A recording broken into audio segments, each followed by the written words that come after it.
नमस्कार, आइमा मीडिया में आपका स्वागत है। दिल्ली विधानसभा चुनाव में कांग्रेस शिथिल पड़ रही थी। कांग्रेस ने प्रचार लगभग छोड़ दिया था। पार्टी के जानकार सूत्रों के मुताबिक कुल मिलाकर कांग्रेस 14 सीटों पर दम लगाकर लड़ रही थी, लेकिन आम आदमी पार्टी ने कांग्रेस को छेड़ दिया। उसने राहुल गांधी की तस्वीर भ्रष्ट नेताओं के साथ जारी कर दी। केजरीवाल ने अपने को ईमानदार साबित करने के चक्कर में कांग्रेस और भाजपा के सभी नेताओं को भ्रष्ट बताया।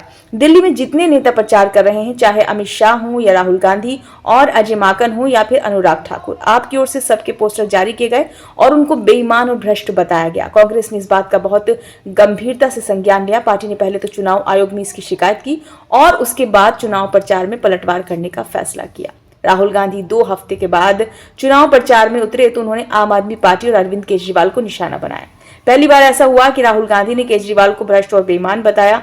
कहा कि केजरीवाल छोटी गाड़ी से आए थे और अब शीश महल में रह रहे हैं। पहली बार राहुल गांधी ने शीश महल का जिक्र किया। उन्होंने ये भी कहा कि केजरीवाल शराब घोटाले में जेल गए।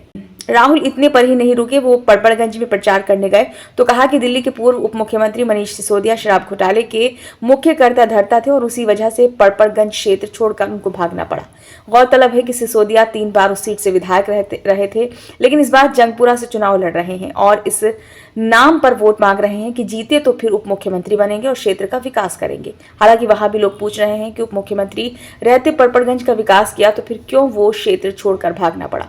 बहरहाल राहुल गांधी का हमला अभूतपूर्व था। अभी 6-7 महीने पहले दोनों पार्टियां मिलकर लोकसभा का चुनाव लड़ी थी। तब केजरीवाल को प्रचार के लिए जमानत मिली थी और फिर जेल जाना पड़ा था, लेकिन तब तक कांग्रेस की ओर से किसी ने शराब घोटाले पर कुछ भी नहीं कहा था। जाहिर है केजरीवाल ने छेड़ा तो कांग्रेस भी हमलावर हुई। दूसरी ओर केजरीवाल कह रहे हैं कि कांग्रेस की भाजपा से मिलीभगत है और राहुल गांधी भाजपा की जबान बोल पड़े हैं।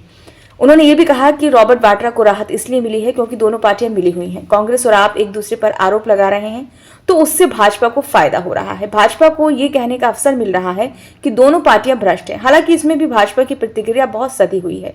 वो कांग्रेस की बजाय आप पर ही हमलावर है, क्योंकि उसको पता है कि कांग्रेस जो वोट काटेगी उसका फायदा भाजपा को ही होगा। कांग्रेस दिल्ली की जिन 14 सीटों पर सबसे ज्यादा दमदारी से लड़ रही है, वहां भाजपा भी ताकत लगा रही है, क्योंकि उसे वहां सबसे ज्यादा उम्मीद है।